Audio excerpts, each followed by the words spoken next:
Good evening, everybody. Happy New Year. Let's start with that way. I hope you all enjoyed your celebrations on New Year's Eve. Mine involved trying to prevent my dog from barking like mad at fireworks. So hopefully yours was a little bit more enjoyable than mine. Let's hope 2024, fingers crossed, is a better year for everybody involved. Norwich City have started it with a 1-1 draw against Southampton here today.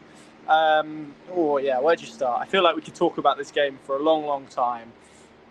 Let's start with the result, because I think in isolation, a point against a team who are 17 games without defeat at this level, and we all know how relentless and how difficult this league is, that's a good point. It's hard to look on it, and I'm saying strip the performance out of it just for a moment. We'll come to the performance, I promise. But just in terms of result and in isolation and on paper, I think if you'd have asked the bulk of Norwich City fans inside Carrow Road today, if they'd have taken a point at kick-off, I think a majority of them would have signed for yes. As a result, not bad. It does, however, if Hull are playing Sheffield Wednesday at this moment in time, they could end the night 7 points, I think, off outside the top 6, which again I'll come on to.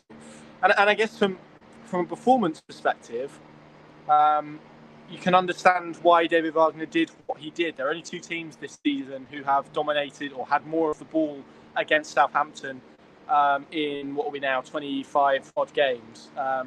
They dominate the ball, they want possession, and to an extent you have to navigate that. And so David Wagner did that by trying to close the spaces. He played a 4-5-1. It was really rigid, it was really submissive, I think is probably the word I'll use, but it probably limited Southampton to quite little. So in terms of affecting them in that sense, they did that really, really well and absorbed a lot. And Grant Hanley, I thought, made a significant difference defensively with his performance. Some really good blocks. I thought Shane Duffy delivered a few really good blocks as well. And that back three, it was back five really, was functional in terms of that and designed. It did what it was designed to do, which was to ensure that Norwich City didn't lose this encounter. But the other issue then, and again, there's loads of different phases to game plans: in possession, out of possession, in transition. All of those various elements, hunting the ball back, etc., etc. And I didn't feel that Norwich in possession were great, and I felt they didn't really have a plan to go and hurt Southampton in the way that they would like. It felt very much geared to containment and hoping for some individual quality on the break, which eventually they got. And it's worked for them today because they put a point, and John Rose slipped a brilliant ball through to Josh Sargent, and it's an excellent finish in off the post, and that's what Josh Sargent does, and that's why there's been such a clamour for him to come back. But as a performance, I think again you have to put it in the context. This is a football team who are aiming to get in the top 6 of the Championship. That was reaffirmed today in Zoe Webber's programme notes, and with 7 full internationals on the pitch, with a sporting director and a head coach who have both committed to playing attacking, proactive football. And today wasn't that really, and I think I've seen an attacking momentum graph, and it was dominated by Southampton throughout the whole thing really, and there were kind of spikes towards the end, and Southampton would probably argue if they could have found some finishing boots, particularly in the second half, but then they should and could have won this game. And it's one again where Norwich City are probably fortunate and coming away with it happy to have a point rather than not. And again, I think how this result is being viewed is partly because of the Millwall result, and that doesn't really give you a license to then come at home and sit on 25% possession, play a 4-5-1, and it just to be really ugly and tough to watch, which is why Russell Martin has made the comments about the crowd being flat, and he's right, by the way. And again, it's this ideological shift, I think, because when you pay a lot of money to watch Norwich City play football, and it hasn't been entertaining at the best of times, but when they produce that, it's really tough, and it made me question why I was putting more than 500 quid in my pocket to pay for it. And yes, David Wagner will argue it's one-off, but I think it hints at a wider thing, and it's maybe a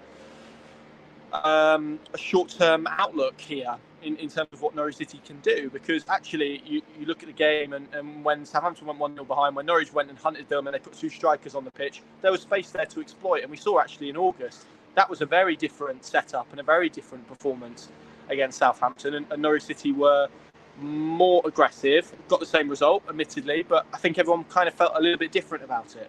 And that is where we are. It's in the ideology of the result. It's in the nature of the result. It's in about how you go and do it. And nobody, particularly at Carrow Road, particularly with Gabriel Sara, John Rowe, Josh Sargent on the pitch, latterly, of course, for the last one, nobody wants Norwich City to be there soaking up pressure and being quite negative. And I know that he described it as a brave call to play the three at the back, and it did. And like I say, it worked. It limited the space. But I don't think it really pleased anybody. And it's not, again, and maybe you do have to look at this game in isolation because of the type of opponent that you're playing. Southampton are so possession heavy.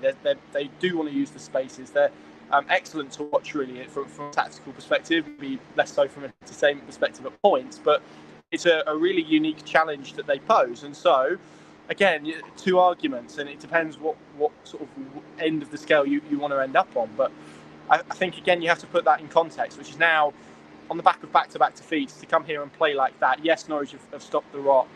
They've actually made the points gap to the top six wider. But you have to go and affect games offensively, and Norwich didn't do that. And that was a little bit frustrating, I think. So, yeah, it's an interesting one because it was a good point. It was a good goal they scored. It was good application to the game plan for the majority of it. And for the bulk of it, Norwich stuck to that. And like I say, they showed a full commitment to that. And I always think it's nonsense anyway, but any sort of comment that David Wagner doesn't have the support of the team, or they're not playing for him, and in that old adage, which is never quite as black and white as that, I think we can prove, and has been proven throughout this season, is nonsense. What you can take issue with, and what I accept, is that Norwich City weren't ambitious enough, and they didn't go and play in the way that they could have done when they got the ball, and some of that was because they weren't good enough in possession, but some of that was also because they got the ball, and their outballs really were Rowe, Sainz and Hwang, and it's a thankless task having to do that and bring others into play. And I don't really think it's Hwang's game anyway. I think Norwich would have been a little bit better, if truth be told, to play Adamida and try to stretch Southampton in behind, because when they did that and they pressed them and they hurried them, they got a lot of joy and they created opportunities towards the back end of that game, and we could be standing here talking about a radically different result. And I just think, yes, of course, you can talk about bravery in terms of playing that team, but actually bravery would have been to continue with what you're doing, to push men forward, to try and take the game to Southampton. And then if you have to regress to that kind of system to do it beforehand, and yes, of course, that's a risk. It's a risk because you go and play Southampton, you're open, you leave spaces, and they have the quality to play through you. But you know you can go and hurt them at the other end. Norwich City have the attacking talent, and they have the ability to go and hurt any team in this division. And actually, I would say, I've heard the argument a lot that this is a poor squad, and I've heard that mentioned a few times. And I just don't think that's true. And I think you can see that in the goal that Norwich City have scored today, actually. There's talent in this group. It's just not being unlocked, and it's not being unlocked consistently enough. And when you've got players like Joe and they're feeding on scraps, and Josh Sargent, really, that was the only sniff of goal that he got in the period that he was on the pitch. Borja Sainz as well, and they're limited really to having to run 45 yards to try and score a goal on their own. Lionel Messi would struggle with that. Cristiano Ronaldo, like Erling Haaland, you could put him in this team, and this service would be limited. Norwich have that talent. It's about outlook and approach, and like I say, to an extent, you can understand why they did it, but it doesn't make it any easier to stomach when you consider the way that they've played before. And part of Norwich City and the identity of this football club for a long period of time, certainly over the last 7-8 years, has been this idea that, do you know what? Other teams might have better players than us. They might have more resource than us. They might have better finances than us. But we roll our sleeves up and we have a go at them, and particularly at home, we go and harass them. We try and excite our supporters. I don't think any supporter was pleased by that, and that's why it makes it difficult, because then in a couple of weeks when Norwich travel to Hull, do they play 5-4-1 again? Do they go and contain again? I don't know. It's really difficult. Like I said, that doesn't take away from the point that it was a good point. I just think you can look at this through many lenses. And if I was a paying fan, and that's the hat I'm trying to put on at the moment, I don't think I'd be best pleased with what I saw today. But of course, supporters can come on and they can come and correct me. And look, 2 defeats, it stops that, it halts that. It's a point on the board. And I suspect what Norwich City now do at Hull, probably less so the cup game, but certainly at Hull, what they do at Hull will reflect more about what this performance was. Because if they go to Hull and they win there and it's a really good performance and they play a brilliant attacking football, then people will look at today as being an excellent point. Suddenly it's 4 points from 2 games. You'll be pushing up towards the playoffs again, and the outlook's radically different. If you go to Hull and you lose again, then this performance will be criticised even more, I suspect. Grant Hanley, good today, as I mentioned, really good to see him back, and there's no denying that when he plays like that, he's Norwich City's best sort of traditional defender, and I mean that in terms of those core defensive elements, less so from maybe a distribution perspective, but real quality. And I think the major question I had about him was, would he come back with that yard of pace? Would he come back with that ability to defend and apply himself in the same way? And from the evidence that we've seen so far, he absolutely has done that, and he's done that terrifically well. And he was really important today. There was a couple of really good blocks and interventions that proved pivotal for Southampton's goal. Sam McCallum, I felt by and large had a pretty decent game today. Just switches off. So does Science, actually. Walker Peters combines with Aribo, I think it was. They get down the right, flash ball in. Grant Hanley just completely slices it, and Adam Armstrong's there to sort of tap it into the back of the net. So that was it. And then from there, you see Norwich react. They throw the two strikers on. They have to go and commit men forward. And they look a much better side when they did it. They looked a far much better side. And of course, it's difficult to do that from the off. And you're doing it against tired defences and whatnot. And Southampton leave gaps. And if you're brave, you can go and exploit them. I guess not too dissimilar to what Millwall did, right? So we're talking about approach.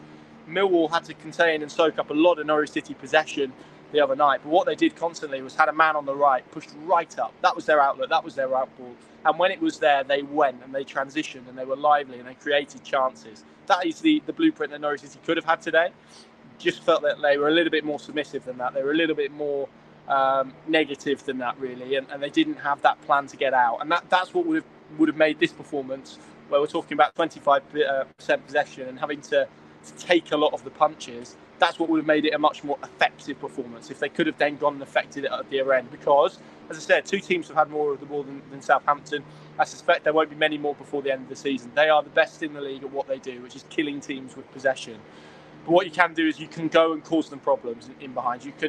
They leave spaces. You can go and attack them, and that is the little bit for me. Norwich didn't do that until they went a goal down, and that is, I think they created like 0.07 expected goals before by the time Southampton had scored.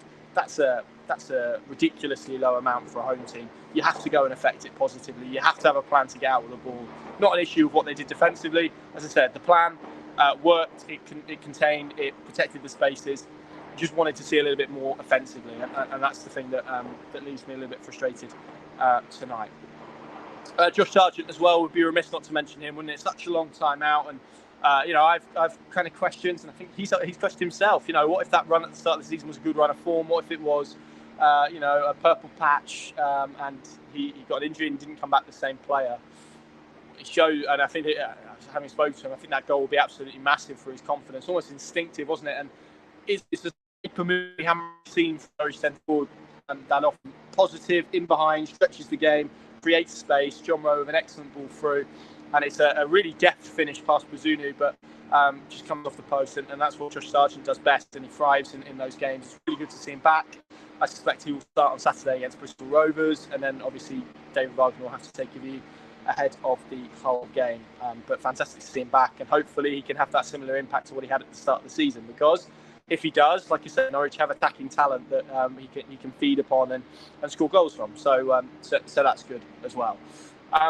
What else did I want to mention? We had a few, I think, kind of chants, mostly in this corner, about David Wagner, and as I said, it was very much a minority. I wouldn't dare put it into percentages because that's all dangerous, but it was definitely a section, an audible section of Norwich City fans when they went a goal down, and that kind of, I think, feeds into where we are. And one thing I did want to mention on here, because I've heard this kind of a little bit, which is this idea maybe that people are waiting for the summer for some reason, and that's kind of fine, and I get the logic behind that, but also any kind of waiting for the summer to do anything of any note, whether that's a head coach change or transfers or whatever, you're going to do it for me without John Rowe, definitely without John Rowe and Gabriel Sara beyond the summer, possibly without Angus Gunn or Josh Sara or a few others as well. This idea that Norwich can just wait till the summer, click their fingers and suddenly go, right, we're going to start doing stuff now.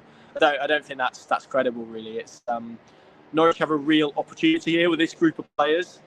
they can maximise the most out of it to really make a push for the top six, and that has to be the ambition and the aspiration. Even though I think they will, I don't know what the whole score is at the moment, even though they will probably end tonight 7 points outside the top six. And actually, as a festive period, 4 points across 4 games, point a game, not really good enough for the top six either. So they have to improve their form against some really difficult teams coming up as well. But the Cup provides some respite on Saturday. Happy New Year to you all. Hopefully that wasn't too negative, and I've tried to provide a little bit of a balanced view on that. And as I said, really good point. Just from my perspective, a little bit of frustration. We didn't get a little bit more from a performance perspective as well. So yeah, let's hope. I'll end it on a positive note. Let's hope Norwich City can use the springboard to elevate them up to some better performances. But definitely inside this place in 2024, it needs to be better, the standard of football, because nobody is infused by what they're watching and what they watch today. So I'll leave you on that note. Happy New Year to you all. Enjoy the rest of your New Year celebrations. Pinkland.com, etc. the place to go. And we'll see you back here on Saturday for the FA Cup and for Bristol Rovers. Bring it on.